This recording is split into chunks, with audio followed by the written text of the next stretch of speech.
Yo ho ho and Merry Christmas to you. Ho ho ho and Merry Christmas to you, unless you're a pirate. Today I bring you tidings of goodwill and another Cozy Corgi mystery review.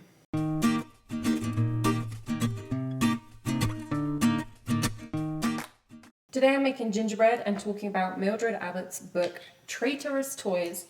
I did just have to look up what that was called because there's nothing very traitorous about the toys, but we'll get on to that. This is the second book in the Cozy Corgi Mysteries series. If you want to watch my review of the first book and my justification for whatever this is, then you can watch this video over here. But for those already in the know, or those who just don't care, in book 2 we are back in the town of Estes Park in Colorado, and it is Christmas time. This book follows immediately on from book 1, like pretty much instantaneously. I tell you, if you live in one of these murder towns, they don't give you a second to breathe.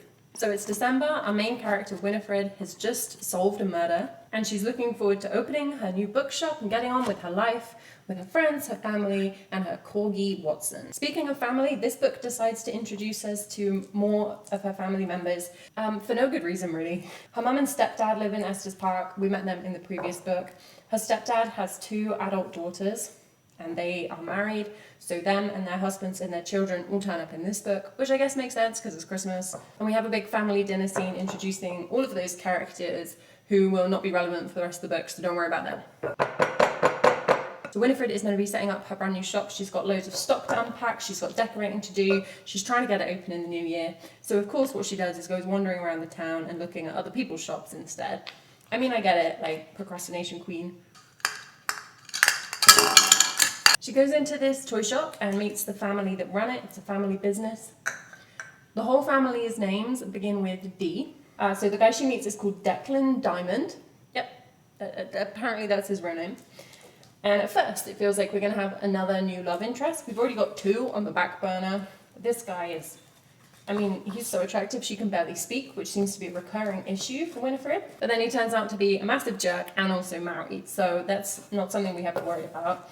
He's married to a woman called Daphne. His dad is also there. He's called Duncan, and his brother called Dolan. When Fred leaves the toy shop, she looks back through the window and sees them having a family fight. And she's like, well, that's not very Christmassy. But that's kind of the end of that scene. The next day, or whatever, I don't know, the timescales are so short in this book.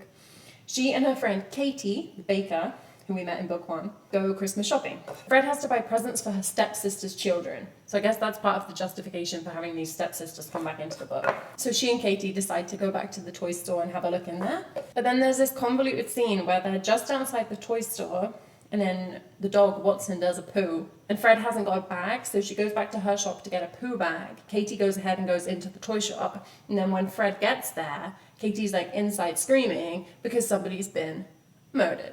He's actually only been nearly murdered, he's still alive, so they quickly call for help, and it's hot, mean Declan. Is he called Declan? Yeah, Declan. Declan has been strangled by a Christmas garland. Now these Christmas garlands are an important plot point, so when I'm describing them and they sound absolutely insane, I know that I'm doing it for a purpose. These are Christmas garlands. They're actually designed by Fred's brothers-in-law, but that's not really relevant. And they're made of spiky plastic, single like LED spikes or something. And everyone in the town, in all the shops, because everyone in this town runs a small shop, is buying them because they look super festive, but they're incredibly dangerous. Like basically just touching them causes you to bleed. So nearly dead Declan is all bloody and everything because someone's tried to strangle him with one of these garlands. And then Katie, who's been trying to save him and peel the garland off of him, is also covered in blood, and her blood's everywhere, and it's just a complete gross mess. And it appears Declan has also been hit over the head by a Christmas nutcracker. So it's a super festive story. And Katie's fingerprints are found on this nutcracker. They find them kind of instantaneously. So like the police show up like straight away and they're like, oh, here's Katie's fingerprints. So I don't know why their fingerprinting team were just like on site, but whatever. So Katie gets arrested, even though Fred's like, she was trying to help. The police officer that's responding to all of this is not Fred's hunky love interest, Sergeant Branson, but Officer Susan Green, who is a very strange character, who is portrayed as being completely unreasonable in every single situation, and she has a complete vendetta against Fred for no given reason. I don't know if I just skipped a chapter in the first book. She like hates Fred, and she behaves abominably. But anyway, she's in charge of the scene because Branson's AWOL. So Fred's desperate to get her friend out of prison, even though presumably she can only be held for like a day without being charged. So she's walking around town, asking everybody things about Declan, trying to stick her nose in. But pretty quickly, Sergeant Branson comes back to town and releases Katie. Now this is a police detective who in the first book spent quite a lot of time coming to talk to Fred and telling her that she needed to stop sticking her nose in the cases and messing things up and getting in the way of the police. In this book, which is book 2 of a 30-something book series, he just kind of goes, you know what, you're good at solving crime. I don't want to get in your way, which I appreciate is tactically necessary for the author. Otherwise, every single book is just going to be her trying to investigate and the police being like, you really shouldn't be investigating. That would get really boring. But even so, it's a little bit silly to have him just be like, you know what? Do your thing, Fred. Katie's now out of prison, and Fred's justification for investigating a murder in the first book was that her stepfather was a pretty important suspect. And that kind of made sense because it happened in the business he lived in, it involved drugs that he took. In this book, Katie's not really considered an important part of the investigation for very long at all. So she gets out, and really, Fred then has no personal stakes. She's just a person who lives in a town where there was an attempted murder. So she just thinks to herself, you know, I love solving crime. And again, I respect the honesty. This book is not trying to provide a good reason why she's involved, or a good reason why she's allowed to be involved. She's just like, I want to solve a murder, and the police are like, okay, go for it. There we go. So, Fred decides to walk around town and talk to everybody in their little shops. She kind of walks up and down the high street, goes in, talks to people, says, what do you know about the diamonds and their toy shop? And this is the way she solves crime. This is her only method, except for Wikipedia, which we'll get to later. She's not going through any records. She's not kind of drawing a big serial killer chart in her room. She's just gossiping, and I love that for her, although she does have a bookshop to get ready. I basically get all my butters and sugars. It doesn't look like anything you would want to eat. In Fred's store of Estes Park, she goes to visit these top gossips who run a home craft kind of store, who we met briefly in book 1. I can't remember their names, we'll just call them craft couple. They, of course, are very happy to talk to her. Turns out that nearly dead Declan was divorcing his wife, Daphne. And this has come to light because his family members have gone out for dinner, like the day he's been nearly killed. I don't know, take your mind off it, I guess. Maybe they already had reservations. And someone comes in and serves her divorce papers while she sat there with her husband in hospital. Additionally, Fred finds out that the toy shop was originally run by Declan's father, and then Declan kind of forced him out of it legally. So his dad still works on the toys, but he has no control over the business. Declan has made himself top dog. So Fred's thinking theories. She saw the family fighting when she first met them. His dad has got a reason to want him out of the way. His wife potentially has a reason to want him out of the way if she knew that this was coming or if their marriage was on the rocks. So once again, to be fair to her, the gossiping has come through with some theories. Now, for no good reason, Fred decides to go and visit Declan in the hospital. He's in a coma. Now, this hospital is a building I don't really understand. She can get in and get in to see him without talking to anybody because she explicitly says that there's no reception area. There's no desk she has to go past. But it has a neurological unit that he's staying in. No reception, but a brain injury unit. There's a police officer who's meant to be standing outside his door, but he's just distracted talking to some nurses, so she gets in. And I really think that maybe Fred should become a killer at this point, because it looks easier than solving a crime if this is the level of security that they give an attempted murder victim. Declan is unsurprisingly not a treasure trove of information, given that he is in a coma, and then while she stands there, he dies. She's there for like 2 minutes, and he dies. Fred is not a suspect in this. I assume at some point in the series, she will be a suspect. But they don't think it's her, and in fact, she heard somebody running away down the stairwell when she arrived. So they go, okay, somebody came in and put air in his IV, which killed him. Of course, this hospital has no CCTV, but they think the murderer came back to finish the job. Okay, I need to concentrate now so that I actually remember to put the spices in, because right now all I've got is bread, not gingerbread. Now, this is no longer an attempted murder investigation, but an actual murder investigation. Amongst all of this, Fred is trying to get her bookshop up and running. She's very into decorating. The bookshop is kind of comprised of lots of little rooms. It's like an old house that hasn't been fully converted into a shop, so it's got lots of separate areas. And she's very fixated on what all these different areas are going to look like, which reads just like it's something that the author's really into. And I guess she's pretty much written enough books in this series that she could just open a bookshop herself. So Fred's in the cozy corgi, prepping to open, and one of her neighbouring shopkeepers comes by to talk to her. This is a woman called Peg, who I don't think we've met before. I have no idea how much nutmeg that was. And Peg runs a shop that makes like hoodies and t-shirts and tote bags and that kind of thing. And she suggests to Fred that Fred should make some merch for the shop. And she could sell this in the upstairs of her shop. She doesn't know what to put up there. Fred's thinking, this is a good idea, sure thing.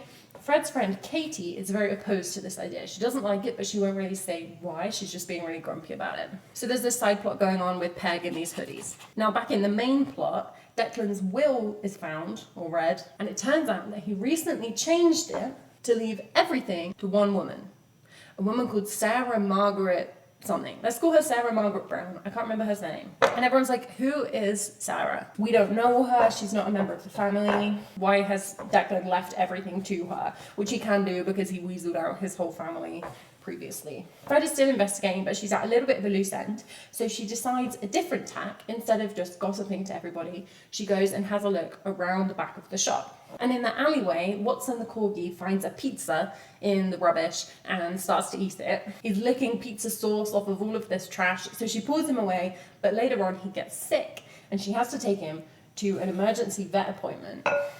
It turns out that in amongst the pizza and the pizza sauce, Watson was eating pieces of the spiky LED garland that's everywhere in town. And these little sharp plastic shards have got stuck in his mouth and in his digestive tract. It's quite serious. So the vet sorts him out. And Fred's thinking, why was there plastic garland in the trash? I mean, there are so many reasons. But then she remembers, because she is a smart detective lady, that somebody tried to kill Declan with one of these garlands. And this rubbish is outside his shop. She's gonna chill my dough. Why the police have not gone through the rubbish outside the location of the attempted murder and found evidence of the murder weapon. But thankfully Fred is on the case.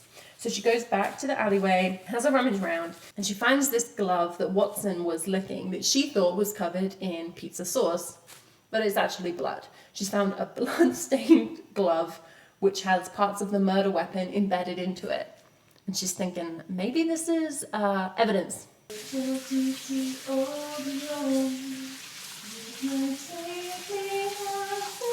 Now this is where Wikipedia comes in, because alongside nearly killing her dog, Fred has also been trying to figure out who this Sarah woman is that Declan's left his whole shop to. And she does this first, pretty reasonably, by Googling this woman's full name, Googling the name and Colorado, Googling the town, but nothing comes up. She can't find anything out. So she loses her mind and just starts Googling the name Sarah, like just the name Sarah. And she's telling us all the Google results that come up if you search Sarah, which I can only presume are accurate. I guess that the author did this.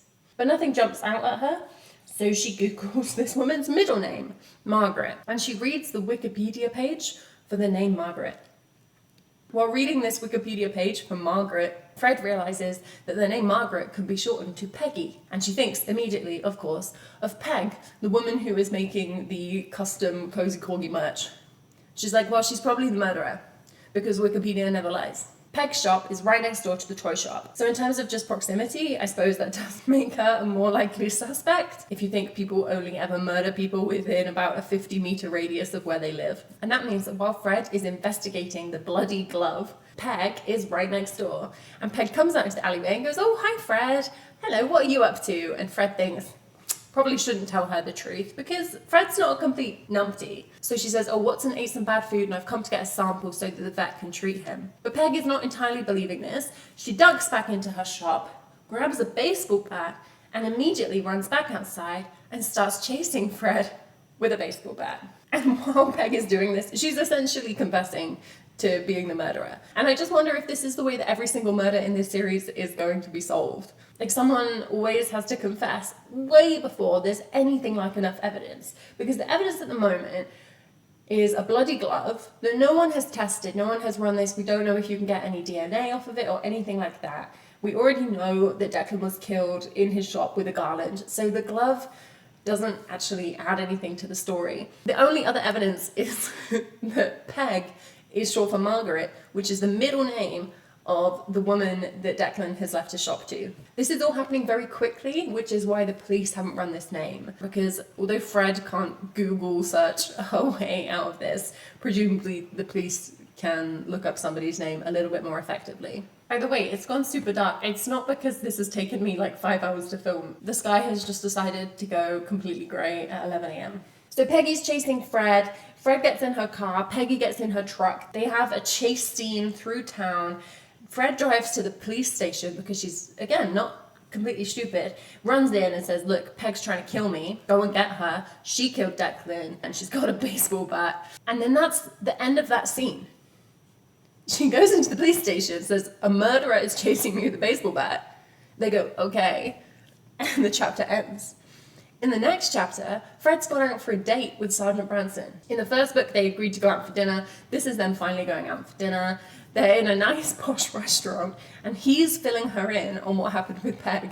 It literally happens off page. So Peg killed Declan because they were having an affair. Fred had theorized because Declan was a womanizer, apparently. I did not fill you in on all the possible theories around Declan's death because I'm going to be honest with you, it was solved by Wikipedia. There was no point. So Declan wanted to leave his wife, hence the divorce papers, and it thought that Peg was going to leave her husband and they were going to be together, which is why he changed his will. But Peg was terrified that he was actually going to tell her husband. She didn't want to leave her husband, so she killed Declan. Smart move. There is no good reason why the garland was involved. So she whacked him over the head with a nutcracker and then finished him off in the hospital. Why she strangled him with the garland first when she was like a 1.5 feet shorter than him. Why that garland was made by Fred's brothers-in-law. This book should be called like Gory Garland or something instead of Traitorous Toys. There was no real treachery. I guess Declan was treacherous towards his family. So Sergeant Branson fills Fred in on all of the murder plot line, and they're having this date. It's meant to be continuing to set him up as a love interest. But honestly, it just feels less fun than it did in the previous book. They haven't spent that much time on page together, this book. This book is really short, it goes really fast, and there's just not that many character beats. Sergeant Branson doesn't get a lot of page time, and when he does, it's lacking all the tension that there was in the first book. So in the first book, they have a lot of banter between each other, based mainly around the fact that she is investigating a murder that she shouldn't be investigating, and he's a police officer who has to tell her to back off. But in this book, for the sake of the plot, the author has had to make it so that he's fine with her investigating, which, as I said, I understand, but it means that the tension is just gone. He's just like, oh, you're so good at solving crime. And she's like, you too.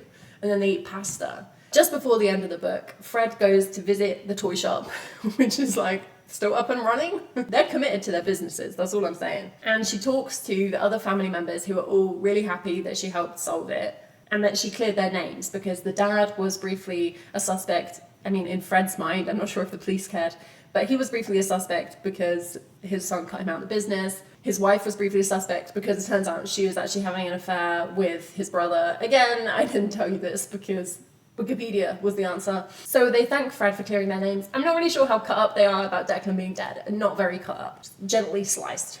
Now Peg, of course, was left the toy shop in Declan's will, and Peg's husband, who is devastated because his wife was having an affair and then murdered the person she was having an affair with and is now going to prison for decades, he says, you know what?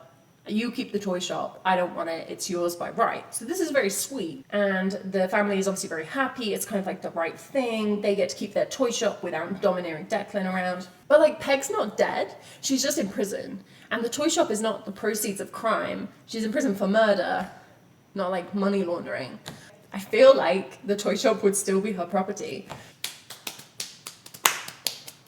And that's the end of the book. The murderer is on her way to prison, the family toy shop is returned to the nice family members, and Fred has been on a date with the hot sergeant. So it's ticked a lot of boxes, but there just weren't enough character moments. In the first book, it was silly, but there was a real feel of establishing the town, and I guess you can't establish the town twice. But her mum and her stepdad got quite a lot of character moments. Katie had a plot line about wanting to run her own bakery, which was more substantial than her plot line in this book. Fred had these scenes where she was making friends with people. She had lots of scenes with Sergeant Branson, and she had a good couple of scenes with Leo, the park ranger. In this book, it just felt thinner. She was just kind of wandering around. It felt like quite a simple video game where you just have to go into each shop, accrue enough information, and then you solve the crime. Now, in terms of Katie, it turns out that she was really opposed to Peg's merch idea, not because she secretly knew that Peg was a murderer, but because she wants to run a cafe in the upstairs of Fred's bookshop. And when she finally gets up the balls to tell Fred this, Fred is well up for it. So the Cozy Corgi is going to be part cafe, part bookshop. Now I forgot to put the bicarb in, so I'm going to kind of roll it in. And this is good for Katie because ever since her previous gig got shut down by Book One's murders, she's been working at a different bakery cafe run by a woman who only buys her cakes in and refuses to let Katie bake any, so Katie's feeling creatively unfulfilled. And this bakery has terrible baked goods. It has these pumpkin scones which reoccur throughout the book, and they're meant to be like the driest, toughest things ever. And I'm just saying that a braver person would have made terrible scones, this book's recipe, instead of gingerbread. Katie just makes a gingerbread house right at the end of the book and takes it to Christmas dinner. The pumpkin scones are much more central to the plot, if you can call anything central to the plot apart from the Wikipedia page for the name Margaret. Other thoughts I had while reading this book: Officer Susan Green is just unbelievably rude to a member of the public, and it doesn't make any sense. I mentioned this already, but honestly, it's so weird. Also, Fred is always wearing a skirt called a broomstick skirt. Her outfits get described semi-regularly, and they're always kind of like greyish, baggy things, and she wears a broomstick skirt, and I don't know what a broomstick skirt is, and it came up about 8 times in this book, and I refuse to look it up. This dough does not feel great. It's kind of sticking to the work surface. This book's plot is not long enough to be baking a recipe that needs dough to chill for an hour, so I have supremely under-chilled this dough, and it therefore doesn't want to roll very well. I will also say that the murders of book 1 are mentioned in this book, which presumably means there's not some kind of book amnesia where the murders get forgotten between each book in the series, and people are going to start having to comment on the fact that there's been a lot of murders in a short span of time. There was not, however, any follow-up to the drugs plotline in book 1, which was, I think, one of the better plot lines. It brought in other characters, it brought in more serious crime, and one of the murders that took place in book 1 was unsolved at the end of the book. The main murder was solved, but this other murder turned out to be unrelated. And I think that's a shame. The way that that expanded the plot and expanded the landscape a little bit was good. But since it wasn't mentioned in this one, I'm not holding out any hopes for it suddenly coming back in a later book. I've got a little man-shaped cutter, so I should probably do gingerbread man. I've also got rabbits, a duck, another rabbit. I only have Easter-themed cutters. So as you can probably tell, my review for this book is worse than my review for the first one. The writing is fine. You know, it's not like a literary novel, but it's kind of charming, it's fun, and it moves the plot along. Like, at no point did I have to force myself to keep reading, which I have had to do with another book this month. But there just wasn't enough plot. There weren't any substantial red herrings. There weren't enough side characters who were actively involved in either the investigation or some other plot. None of the other main characters had any kind of investment in the murder. And once again, the murder was solved by her dog eating something. In the first book, he eats some sweets from the murder scene, which she later realizes were an important clue. That was kind of fun. In this book, of course, he eats a bit of garland blood glove. I stretched this one's neck quite a lot. He's got an E.T. kind of look. But even though Watson eating the glove wasn't actually that important to solving the murder, it was still kind of a key scene. So I wonder if that's going to be the pattern, that every time Watson just eats something.